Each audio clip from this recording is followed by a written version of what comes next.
This is part 21 of my preparation for exam NSE4 Fortinet. SSL VPN. Part 3 for an SSL VPN. Client integrity checking. SSL VPN gateway checks client integrity. Requires Microsoft Windows and supported in SSL VPN tunnel mode only. Client integrity checking detects client security applications recognized by the Windows Security Center. Antivirus and firewall software security attributes recorded on the client's computer.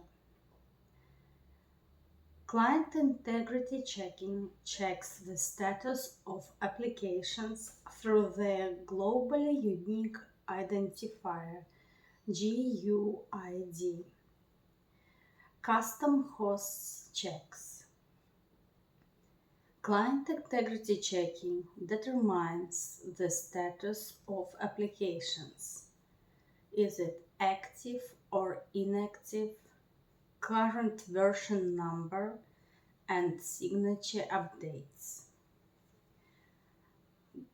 Globally Unique Identifier GUID is a unique ID in the Windows configuration registry. Configure the client integrity check. It uses external vendor software to ensure client integrity. Using CLI command line interface, type command config VPN SSL web host check software show. It could be used for identifying antivirus and firewall software such as FortiClient, AVG, CA Certificate Authority, F-Secure, Kaspersky, McAfee, Norton, Symantec, Panda, Sophos, Trend Micro, Zone Alarm, and others. Client integrity checks whenever the software is installed on host client. Configure through command line interface or graphical user interface.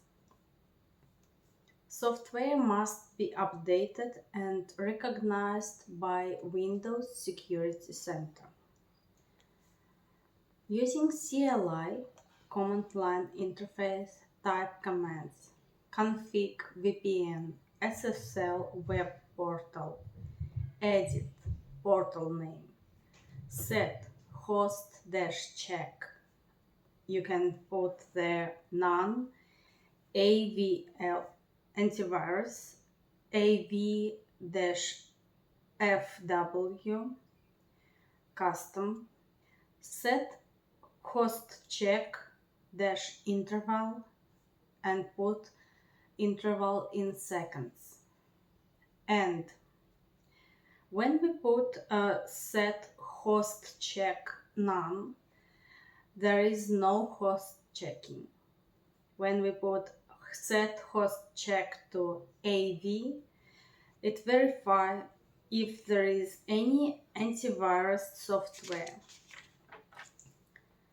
FW, it verifies if there is any antivirus or firewall software. You can put both AW-FW, so it will choose set host check AVFW, and it will check both antivirus and firewall. You can put another command, set host check custom, and it will verify custom or proprietary software that the organization may require. If the software is not installed, FortiGate rejects SSL VPN connection attempts, even if user entered valid credentials. Admins can also configure operation system versions and path settings to allow or deny VPN from specific operating system versions. The disadvantage of enabling client integrity checking is that it can result in a lot of administrative overhead because of the following. First, all users must have their security software up to date. Second, software updates may result in a change to the registry key value, which can also prevent a user from successfully connecting. Questions. Which step is necessary to configure SSL VPN connections? Create a firewall policy from SSL VPN interface to the resources interface. Question 2. Which action may allow internet access in tunnel mode if the remote network does not allow internet access to SSL VPN users? Answer is enable split tunneling. Monitoring SSL VPN sessions. Monitor which SSL VPN users are connected. Using graphical user interface, we go to dashboard, then network, then SSL VPN. It shows SSL VPN usernames, connection times, and IP addresses. For tunnel mode, active connections displays IP addresses assigned to FortiSSL virtual adapters. Force end user disconnection. Right-click the username and select End User End Session. Dashboard, Network, SSL VPN. End session to terminate active SSL VPN sessions. Tunnel connections shows SSL VPN IP addresses assigned during the session. Web connections to web user. SSL VPN logs. Review if SSL VPN tunnel is established or closed. Using graphical user interface, log and report system events. There, from system events, you can choose user events or VPN events.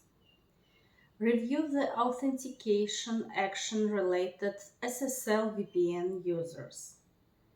Review SSL VPN connections in tunnel mode with FortiClient.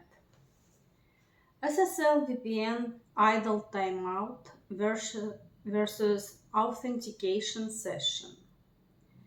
Firewall policy authentication session is associated with SSL VPN session tunnel session.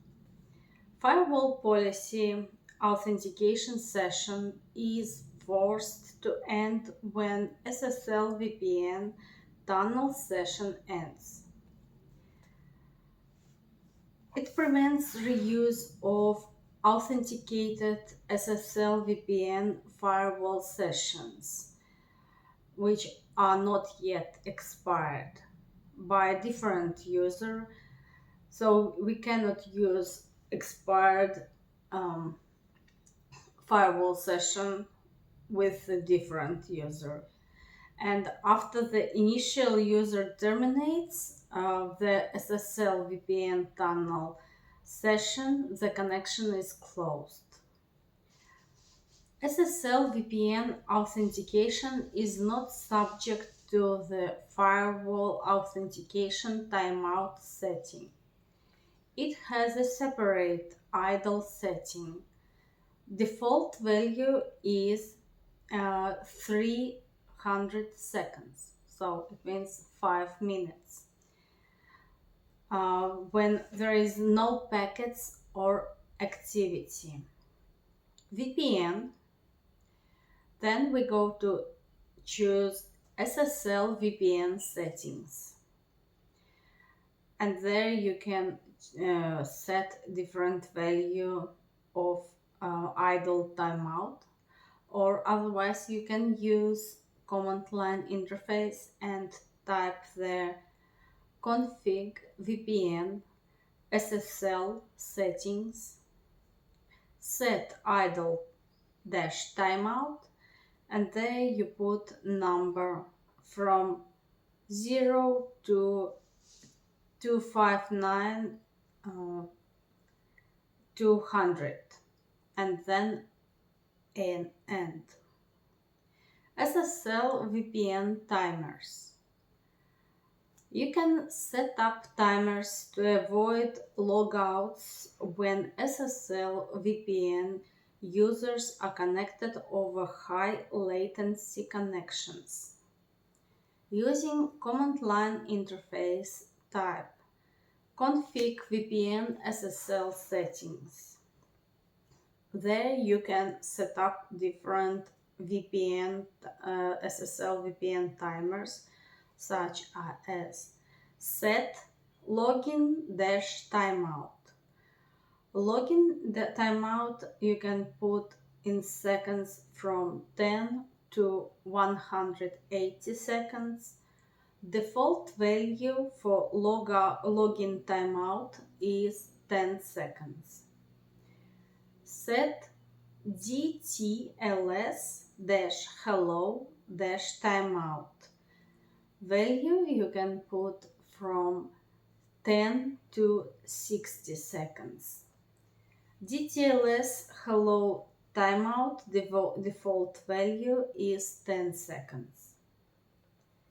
Set http-request-header-timeout from 1 to 60 seconds. Set http request body timeout from 1 to 60 seconds, and then end. All these timers can also help to mitigate DOS attacks within SSL VPN caused by partial HTTP requests such as slurries and "Are you dead yet?" DOS is denial of service. These attacks sometimes use sessions sending requests to the servers, and servers cannot respond to legitimate users. And if we put SSL VPN timers that way, so no one can reuse partial HTTP requests, it means that we can protect our systems from those attacks. Best practices for common SSL VPN issues. For web mode connections, make sure that cookies are enabled and internet privacy options are set to high in your web browser. SSL VPN clients are following proper URL structure. The proper URL structure is HTTPS forward slash forward slash, then we put FortiGate IP column port.